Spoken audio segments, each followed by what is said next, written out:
Hi everyone, this is Rajesh Yadav. Today I am going to discuss a lot of turning points regarding English compulsory, जो civil services examination में पूछा जाता है। आज मैं 2023 और 2022 के प्रश्नों को मैं आप लोगों के सामने रखूंगा। बहुत सारे बच्चे इसमें इसको क्वालिफाई भी नहीं कर पाते। ध्यान आपको ये रखना है कि 300 मार्क्स के क्वेश्चंस आते हैं, 3 आवर्स अलॉट किए जाते हैं उसको सॉल्व करने के लिए।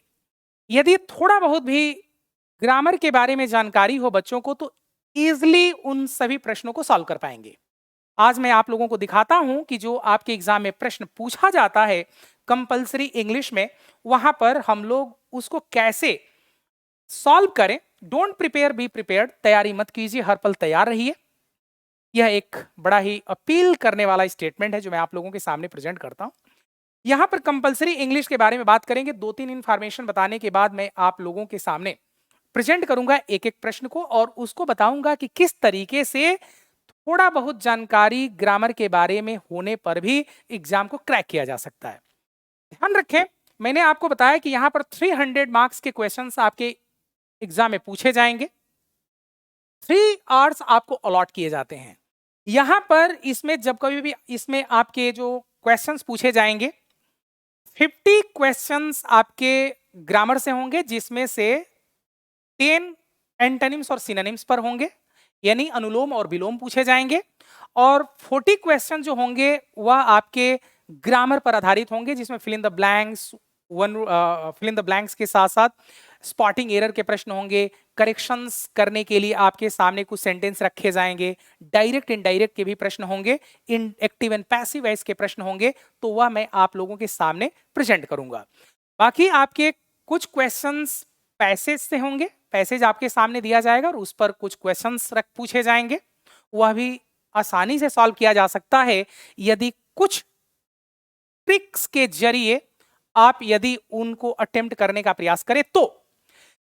दूसरा जो आपके सामने सेक्शन पूछा जाता है वो प्रिसिज राइटिंग का आता है। एक लेंदी पैसेज होता है, उसका क्रक्स आपको प्रेजेंट करना पड़ता है। कम शब्दों में अलॉटेड आपके सामने वर्ड लिमिट दिए जाते हैं, उसी में उस पूरे पैसेज को कंसाइज करके रखना पड़ता है, तो प्रिसिज राइटिंग होता है। तो यहां पर मैं आज आप लोगों के सामने ग्रामर वाला जो टर्निंग पॉइंट है उस पर मैं डील करूंगा कि आसानी से उसको कैसे हम लोग हैंडल कर लेते हैं। यहां पर ये जो आपके सामने मैंने रखा कि ये जैसे मान लीजिए आपको यहां पर देखेंगे 10 क्वेश्चन जो पूछे जाएंगे आपके सेंटेंस में। Rewrite the following sentences after necessary correction, making necessary correction, do not make unnecessary changes in the original sentence। आप जहां पर जरूरत है वहीं पर आप चेंज कीजिए, अननेसेसरली आप उसमें बदलाव करने का प्रयास मत कीजिए। और यह तभी हो पाएगा जब आपको ग्रामर के बारे में जानकारी रहेगा। जैसे ये प्रश्न आपके सामने पूछा गया है, 10 प्रश्न होंगे। ध्यान रखें, यहां पर जो आपके सामने 10 प्रश्न होंगे और एक एक नंबर के प्रश्न होंगे। तो यहां पर आपका जो फर्स्ट क्वेश्चन है यह कह रहा है the book comprises of 12 chapters. इसमें आपको करेक्शन करना है कि कहां पर आपको इसमें कमी दिख रही है। ग्रामर का जब हम लोग ग्रामर के कुछ कॉन्सेप्ट के बारे में स्टडी करते हैं तो मैं आपको बताना चाहूंगा कि कंप्राइज जो शब्द होता है, यहां पर जो कंप्राइज शब्द लिखा गया है, कंप्राइज के बाद हम लोग ऑफ प्रेपोजिशन का प्रयोग नहीं करते। मैं इसके बारे में थोड़ा सा जानकारी आपको प्रोवाइड कर देता हूं, क्योंकि कुछ ऐसे शब्द होते हैं जब हम लोग कंप्राइज शब्द के बारे में बात करते हैं। किसके बारे में बात करते हैं? कंप्राइज जो शब्द है, कंप्राइज का मतलब ही होता है कंसिस्ट ऑफ। कंप्राइज का मतलब होता है कंसिस्ट ऑफ। तो जब भी हम लोग कंप्राइज के बारे में बात करते हैं तो कंप्राइज के साथ मैंने आपको बताया कि इसके साथ ऑफ प्रेपोजिशन का प्रयोग नहीं करते।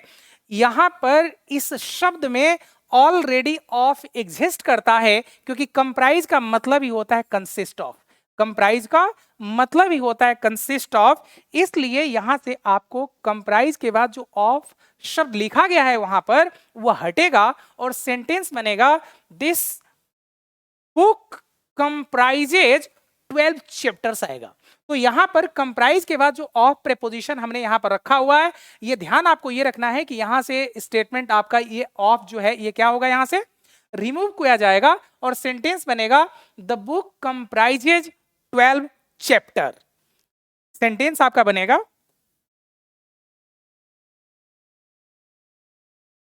This book comprises 12 chapters. 12 chapters. ये सेंटेंस मैंने आपके सामने लिखा, तो उसमें जो नेसेसरी करेक्शन आपको वहां पे प्रोवाइड कराना था वह यह था कि कंप्राइज के साथ हम लोग ऑफ प्रेपोजिशन का प्रयोग नहीं करते। उसी तरीके से आते हैं, मैं दूसरे प्रश्न पर बात कर लेता हूं कि जो दूसरा प्रश्न है, ऐसे ये जो आपके सामने कंप्राइज वर्ड यूज किया, इस तरह के और बहुत सारे शब्द हो सकते हैं जहां पर हम लोग कुछ प्रेपोजिशंस का प्रयोग नहीं करते। जैसे कई बार आपके एग्जाम में ऐसा क्वेश्चन पूछा गया है जहां पर हम लोग डिस्पाइट के बाद ऑफ प्रेपोजिशन हमें देखने को मिलता है। ग्रामर ये कहता है कि डिस्पाइट वर्ड के साथ हम ऑफ प्रेपोजिशन का प्रयोग नहीं करते क्योंकि डिस्पाइट में ऑलरेडी ऑफ होता है। जैसे यहां पर ये जो ऑफ प्रेपोजिशन आपने रखा हुआ है, यह ऑफ प्रेपोजिशन नहीं आएगा क्योंकि डिस्पाइट का मतलब ही होता है इन स्पाइट ऑफ। क्या बोलते हैं हिंदी में, बोलते हैं इसका मतलब होता है के बावजूद। तो ये जब कभी भी सेंटेंस हम लोग यूज करते हैं, उसी तरीके से और भी मैं आपके सामने वर्ड रखूं, जैसे मान लीजिए एक वर्ड है अवेट। अवेट का मतलब होता है के लिए इंतजार करना।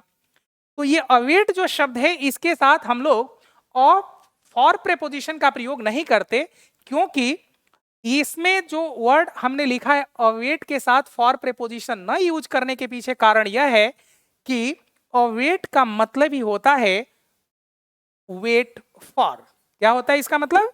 वेट फॉर, के लिए इंतजार करना। तो कुछ ही